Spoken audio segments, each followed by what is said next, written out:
Things I wish I would have known in my 20s. From someone in his 30s.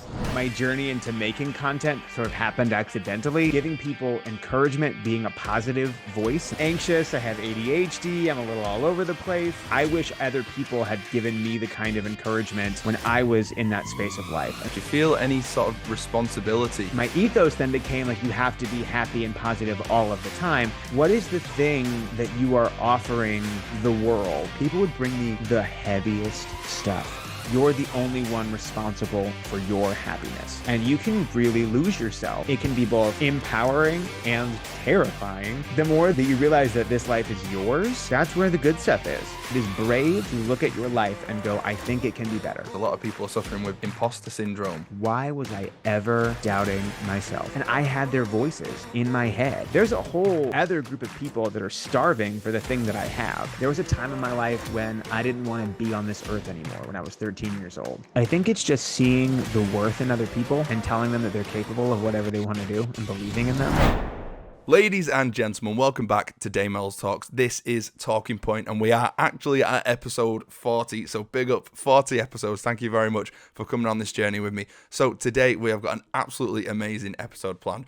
I'm here talking with Adam Brookes, okay? If you don't know Adam, then he's got 262 plus thousand followers on TikTok. You know, he talks very much about how to take control of your life, specifically for people in the 20s. So I've just turned 22 myself, so it's resonated with me so much, and I honestly think you guys will love this episode. You're going to take so much from it. Like I say, he talks about taking charge of your life, how you can, control your happiness, how you can go forward and you're not living out someone else's narrative. You're not running the rat race. You're doing what you want to do, and if it is that 9 to 5, then it's that 9 to 5, and if it is like doing whatever, it could literally be on. If you want to go and be a dancer, then you can go be a dancer. It is so inspirational. I've literally just finished the chat with him, and it's energized me so much. As you can see right now, we talk all about his content style and how he's grown his channel on social media. But then we also talk about how to navigate your way through your 20s and through your life and not follow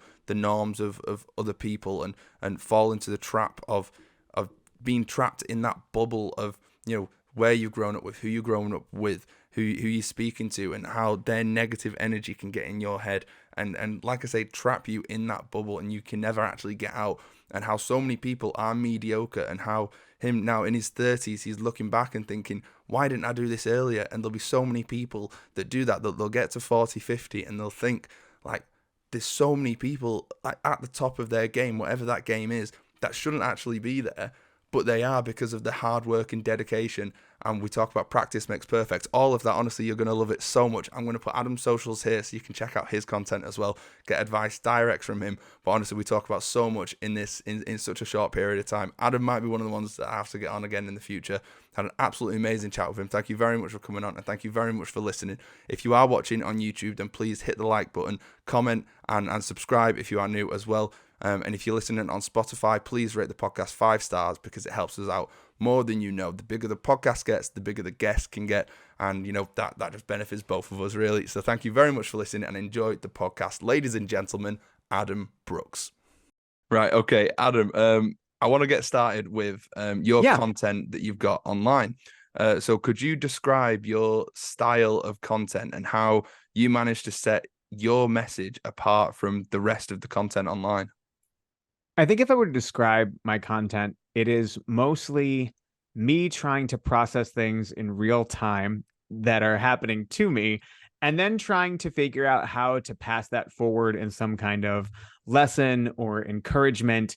As I gain awareness, I try to then share that forward of, I wish I would have known this sooner. And everything I give is kind of like, okay, what kind of content do I find most engaging that I want to be? And I think for me, my journey into making content sort of happened accidentally, as with a lot of people. Here in the United States, we were in the middle of the COVID-19 pandemic, and no one I knew was on TikTok. No one I knew was doing videos. And so I felt like that was very freeing for me, because no one in my real life would interact with me that way. So I just started doing things, and some of those things took off. And then I decided to give myself a little challenge where I said, okay, for 30 days, I'm going to make one piece of content every day. And whatever idea came to me, I just tried to act on it as quickly as possible. And what I found resonated was giving people encouragement, being a positive voice and kind of saying, like, you can do things, because I was a person who experienced a lot of self-doubt in my life, and recognizing that I wish other people had given me the kind of encouragement when I was in that space of life. And so thinking, how can I then give that to others? But also, I am anxious. I have ADHD. I'm a little all over the place. So like that's kind of where I'm at. And I often joke that like my niche is that I don't have a niche. I'm not that kind of person that like plans out everything and then thinks, okay, I'm going to do this and this is going to be I'm not that strategic about it, but it just so happens that it's all kind of worked out. And my mantra has been, as long as I enjoy the process of creating it, then I will enjoy what comes from it. So with that, you've obviously built a really big following, being positive and helping people out with that. Do you feel any sort of responsibility now that you've got that following? And if so, then when did that sort of switch from, doing it for a bit of fun and doing your own thing with it to maybe now like, I need to do this to help out the people that listen? It's interesting because I've gone through cycles of that, where there was like a time I got into a really good rhythm and I felt like I was really making a difference.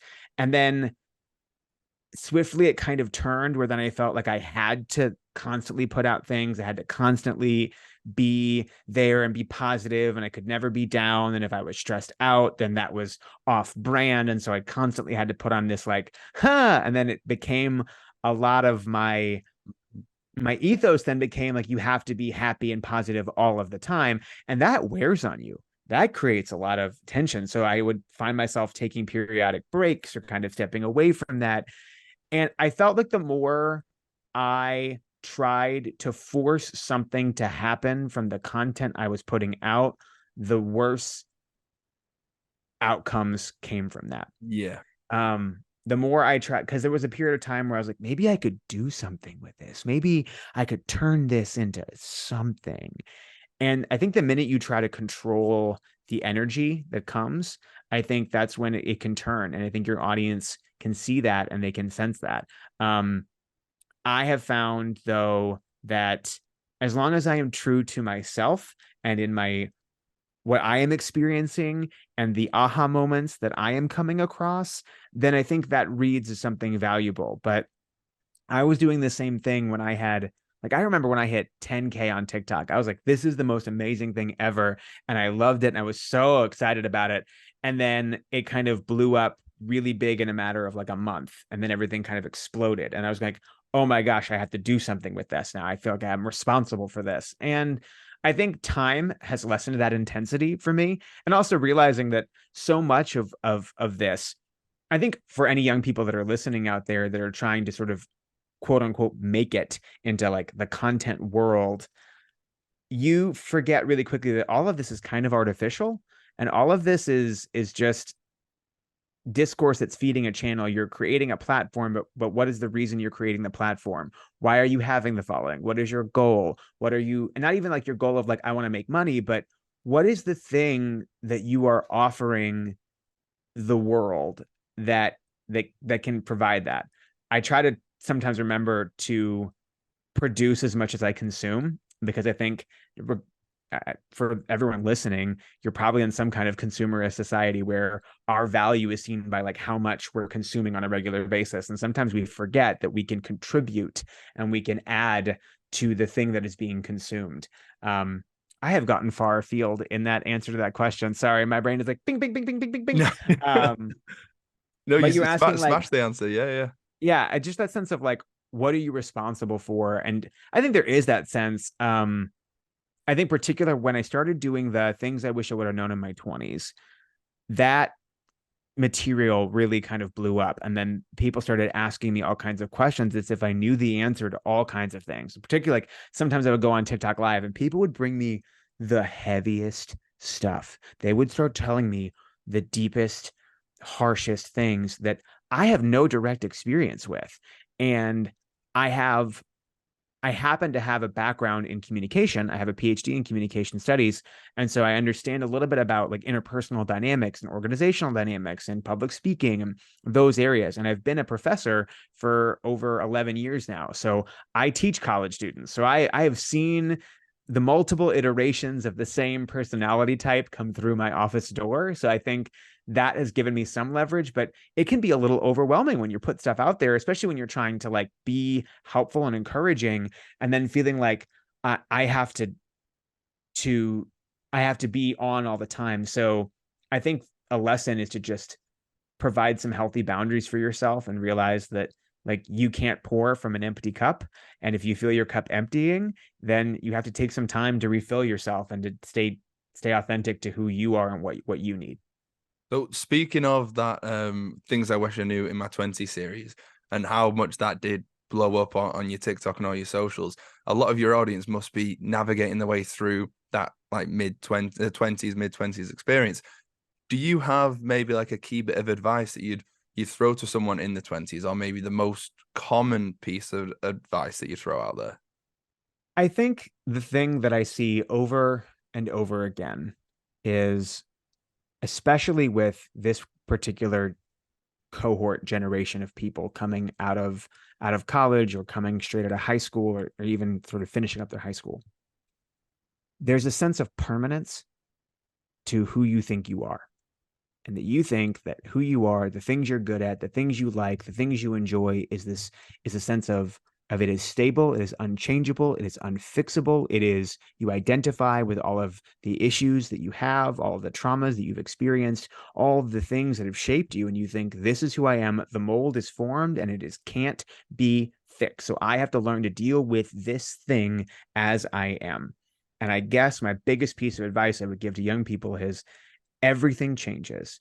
The only constant is change. And the sooner you embrace that things are malleable, things are fluid, the systems you're a part of are not designed for you in mind. You have to learn to navigate things. The rules that you've consumed, that you've told that have been told to you are fixed, are rather unstable and changeable and alterable. And the minute that you embrace that there's no formatted outline for you to follow, the better your life will be. And the minute you can begin to live your life as authentically as you can, I often say to people, you're the only one responsible for your happiness. No one else is responsible for it. And I think especially people that come from Western education, where we are brought in through like a K through 12 system, where someone has always told you, this is the next step that you do. This is the next step that you do. This is the next step. What's the next grade? Then maybe you go to university, you go to college, then people asking you, what's your major? Then maybe your senior year, they're asking you, what's your job? Once you get into that first job, people stop asking you what you want to do. They assume that you're doing what you want to do. And you can really lose yourself into that rat race, into thinking that someone is going to come along and say, hey, we see that you're a little lost and we're now going to put you back on the right path. That doesn't happen. You have to figure out that you're lost. You have to figure out that you're unhappy. You have to figure out that the things that were working for you aren't working for you any longer. You have to go out and make the friends and build the community that is going to nurture and sustain you. And I think for a lot of young people that have always been living in the structures that other people have built for them, it can be both empowering and terrifying to realize that you're responsible for the architecture of your life. And the sooner you embrace that responsibility, the better your life will be. You know, that is some really, really great advice. I can tell that you've been doing this for so long as a lecturer, as a content creator online, directing it to people in the 20s. I've just turned 22 last week, so much of that resonated with me there. So I can tell why you've been growing so rapidly online and having such of like a positive outcome from it. Well, I think it's all just like that stuff I went through. Like I was lost and I didn't I it took me a long time to figure out who I was going to be, or to discover that I could transform parts of myself, or that I could um embrace the things about me that I always had tried to change. And once you go through that, you're like, oh, this is all fake. I can do what I want. I mean, within limits, right? Like you can't Of do course. anything you want, right? Yeah. But the more that you realize that this life is yours, that's where the good stuff is.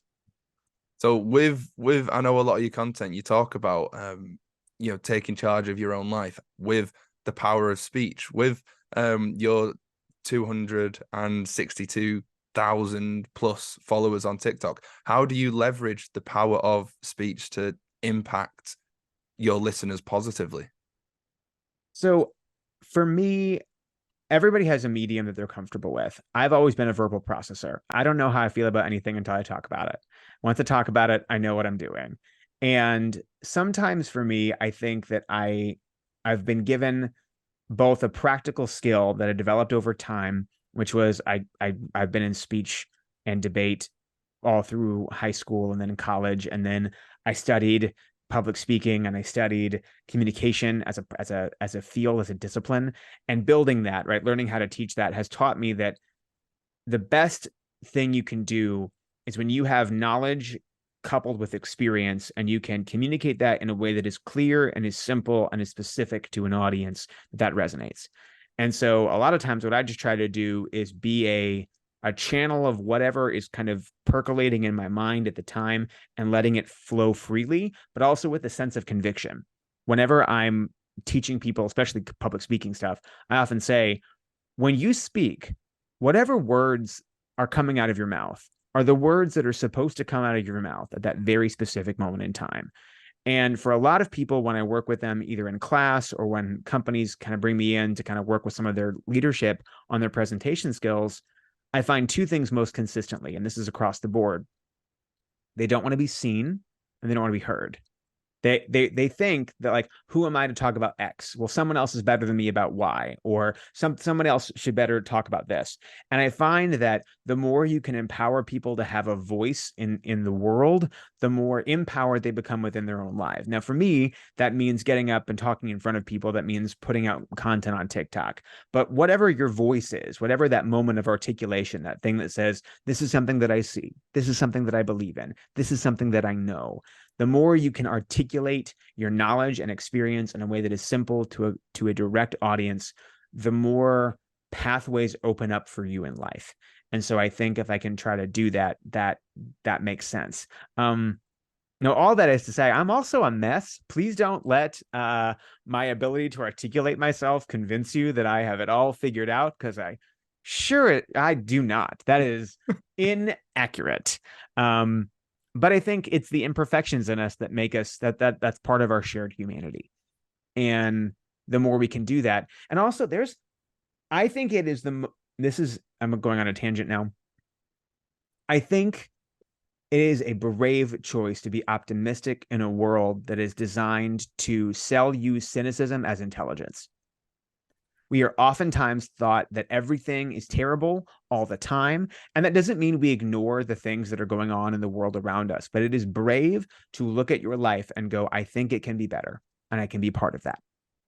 Rather than being like, well, nothing's going to change and this is terrible and everything's awful. And it's like, yeah, okay. But then where does that lead you? That leads you depressed. That leads you lonely. That leads you anxious. That leads you disconnected. Whereas if you view things in a more positive, encouraging mindset, things get better. Your life feels more full. You're more present in the space that you're in. So I think to any degree to which I've tried to build and encourage a platform about that, it's been about, like, if I can give people something where they're feeling more positive and encouraged than when they were scrolling through and watching a bunch of people fight, or when they're watching a bunch of people, talk about the end of the world, and how then maybe I've done something. Because on a personal level, the students I've met with in my office, they've had the same concerns. Like, they're so scared. They're so afraid. And it's not like they're afraid of the world, they're afraid of themselves, and they're frozen and they're anxious. And I just keep seeing that over and over again in my personal life. And I'm going, okay, if this is happening here, it's happening everywhere. So, like, how can I best speak to that moment and to share those lessons? Because I think that's what I enjoy. And I think other people enjoy that as well. Definitely. I think you're doing a really, really good thing about making people more optimistic, like you're saying, and to have that optimistic outlook on the world and in your own personal life. And I think what you're talking about there is a lot of people are suffering with imposter syndrome and, worrying about the consequences of maybe I'm not good enough, maybe, I'm not the person to do this. But I think it's that sort of thing of if you don't go for it, you'll never know. And I think if you don't do that and you never try, then you're just stuck in a pit of you're living life for other people. You're a background character in other people's story. And I'll tell you, Dane, when you get older, you realize there's a lot of really, really incompetent people out there. There's a lot of mediocrity out there. And the more you encounter that, you're more like, why was I ever doubting myself? Why did I ever think that I didn't belong here? Because that person never doubted themselves. And look where they are. And they have no business being there. But I can be where I am. I think growing up, you're surrounded by the same kind of people and you're familiar with those kind of reactions. Like for a long time, because what stopped me from making content was in college, friends of mine would just like make fun of people who did like YouTube videos and who did this kind of thing. Like, who do they think they are? And I had their voices in my head every time I thought to do something. And and it took being on a platform that no one was on, and then that blew up in my face because then everybody got on it. To recognize like, oh, if I just let those voices go, there's a whole other group of people that are starving for the thing that I have. And so maybe I can start feeding those people and stop worrying about the people in my life who's telling me I can't do this or that this is a bad idea or this is a dumb idea, when I'm like, well, at the end of the day, I'm responsible for me. Now, all that is to say to everyone listening here, you also have to be responsible for yourself in the sense like you have bills you have to pay, you have to be able to eat, you have to be able to support yourself. So you might have to like make some compromises in the near term to be able to like get yourself to the place where you can do the kinds of things that you want to do. I think that is like such an important balance to have, to follow that dream career, that dream path that you have, but you also might have to do something that's not directly aligned with what you want to do in the meantime, just so you can have that financial support. Because at the end of the day, we don't live in a fantasy land. There is still things that you need to do, like you say, bills to pay, there's things to do, there's people to see. But then that's not like the if that's not the path for you, how you get that money and how you take that path, then you can't just get trapped down that road. You still have to have that outlet to do the thing that you want to do and work towards that future career goal. So for me, I think that experience came out of, so I grew up gay in the 90s. And I remember growing up knowing without being told, living with this fear of, if I come out of the closet, what if my family rejects me? What if they disown me?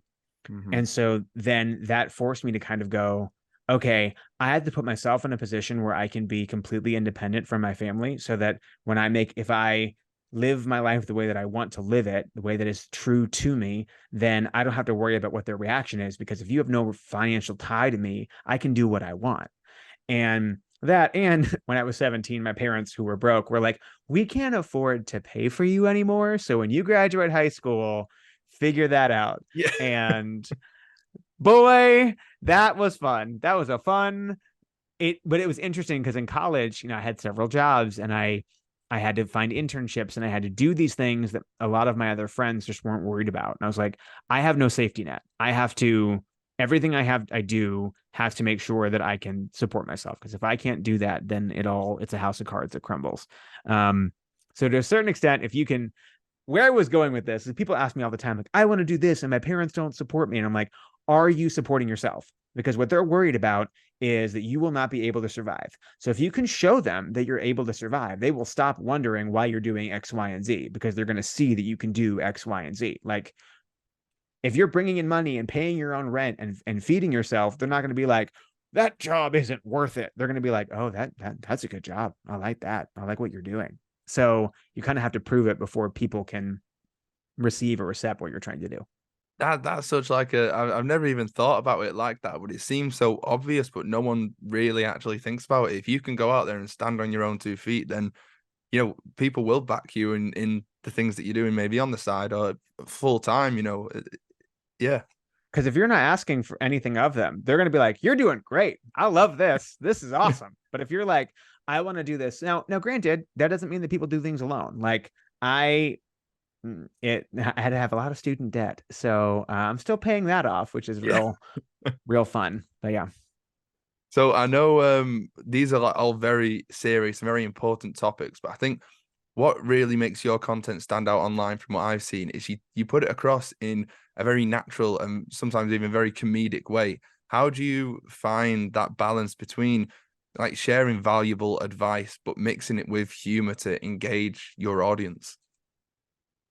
I don't know. I wish I had like an architecture that you can follow. I think you just have to be yourself. Like this is how I am. This is how I talk. This is how I express myself. You don't have to be as expressive as I do. Like you don't Mm, have to do you might be, and also I'm a lot of energy. So like some people are gonna look at my stuff and they're gonna be like, that is he is too much. And that's fine. I don't need to be for everybody. Um, I guess I would just say I think things are better when what I know from the literature of communication research is that we consume things through story. And if things are not entertaining for people, they will not listen. They will not engage. So you have to find something that's interesting or novel or said in a funny or expressive way. And to me, I feel like the more I just let it rip, the more I just kind of let it all kind of go. And if I am having fun creating it, then I know it will be fun for other people to watch. And even if they're not, I still love the thing that I did because it was meaningful to me to create it. I got myself in trouble, I think maybe about a year ago, where I was trying to like make things happen and I took it way too seriously. And right. that stuff did not go well. It did not perform well. It did not do well. It didn't lead to the outcome I thought it was going to lead to. And I had to like take like a full like 2 month break of like I'm not going to do anything for a while. And I've learned that like if you just kind of enjoy the process of it, it just gets so much better. So my best advice would be to be yourself. Don't be the everybody's trying to be a version of somebody else. And even myself, I've found myself like I'll see creators that I really enjoy, then I'll start subconsciously incorporating some of the things that they do, thinking that's going to work for me. And it's like wearing somebody else's clothing. Like you can put it on, but it's not clothing that is made for you. That like there is a reason for every person of us to be here. And you are put in the place that you're in the space that you're in the time that you're in for a reason. And the more you try to like wander down someone else's path and speak with their voice and say the things that they're going to say, the less impact you're going to be able to have as if you just go, I am a collection of things that are meant to give this idea expression in this moment in time. And it doesn't matter if it's been said before. Has it been said by me? Has it been said by me in this way, backed with this experience? Probably not. So then let me serve this again and again and again. It is so important as well to have that element of it's coming across as natural, and that'll only happen if like you're confident in doing it yourself and just being yourself on camera. Because if you're coming across as someone else, yeah, it comes across a bit weird. It comes across as, it's unnatural and it's so robotic as well because you're copying someone else's actions and you're trying to get it right. And it's like you're trying to play a part, but we're not all good actors. And it also, you learn to shorten things. You learn the shorthand of what's going to work and what isn't. I tell students all the time, like students like, yeah, I want to be in sports reporting. I said, okay, here's what you're going to do. You're going to create a fake account and you're going to post one video on that fake account every single day. It doesn't have to be linked to your name. You don't have to publicize it. You don't have to promote it. Just get good at talking on camera in a short and succinct way.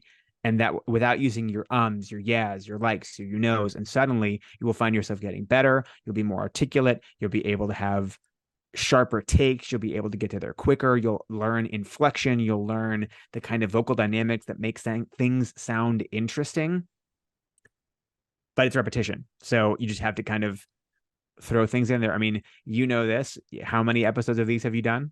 Not almost 40 now. Yeah. Okay. So then, like, and each time you're learning more and more and more about the process and how it goes. Exactly. Yeah. And it is, I'm not saying that this is perfect, far from it, but it is that idea of, practice makes perfect and you get better every single time you do it. And that's true for, whether you it's reading, whether it's sport, whether it's podcasting, whether it's public speaking, that's true for everything. You just got to keep going and going and going and you will get better at it. A friend of mine who ran a company for a while, we were talking about podcasts or content. He was like, the trick is you have to commit to 100. If you're going to make a podcast, you have to commit to 100 episodes because things really take off after 100, but most people quit at like 50. I'll make it past 50. Don't worry. Yeah, I know. I have a sense. See, now I'm emotionally invested in you. So like, when you hit 300 episodes and you're getting all these brand deals, I'm really like, I talked to that guy. There we go. Great. Yeah. I appreciate that. But yeah, so I thought a nice way to wrap this up would be, you give out all this amazing advice to people listening online and to your students as well. Have you had anyone message back and have like a really something that's really impacted you from what they've said about how they've taken your advice on and ran with it? I'm going to caveat this with saying it's not necessarily advice. I think it's just seeing the worth in other people and telling them that they're capable of whatever they want to do and believing in them. I think that, because for a lot of folks, the adult dynamic that's around them is usually their parents. And that's caught up with their own, there's a lot of psychological things going on there. So the more that you can interact yourself with adults that are going to see your value and encourage you and tell you what you're capable of and telling you that you can do things, that you're exciting, that's really beneficial. I've had some people reach out and say, they felt really nervous about going into the field that they're going into, or they took my advice on how to do a job search and that first year of the job and some of the things, and they're so much better and they're so much happier, and that I was like a comfort creator for them, that when they were down, it made them up. And that is amazing to me and astonishing, I think, because I was the kind of person that rarely, if ever, believed in themselves. And you can have 5,000 followers, you can have 5 million followers, but the thought that someone made a difference in their life because of something that you said is, I think, one of the most impactful gifts that you can have with all this proliferation of media. The fact that you can still reach somebody and connect with them and make a difference in their life in a real way, that's amazing. That's priceless to me. There was a time in my life when I didn't want to be on this earth anymore, when I was 13 years old, and my middle school English teacher sat me down and she stayed after school with me for 3 hours, and she saved my life, and she connected me to resources that helped me and got me involved in speech and debate, which gave me the skill that I needed to be able to build a life for myself. And for most people, for anybody out there listening to this, you really only need an impact of one. And if you can impact one other person, then your life will have exponential meaning to it. And we get really caught up in the numbers that are on our accounts and thinking that somehow provides us validation. But whether it's 200,000 or whether it's 20, that's just a collection of ones. And to stick back to thinking about who is the person that I'm talking from and what can they give me? In my life, in the students I've been able to interact with, I've gotten to go to weddings of students that have gotten together. And I view them all as like, I often joke that I got on the ground floor of them, and I make them sign this contract that says that if they're ever in a financial position to charter a yacht, I want to be a guest that gets invited.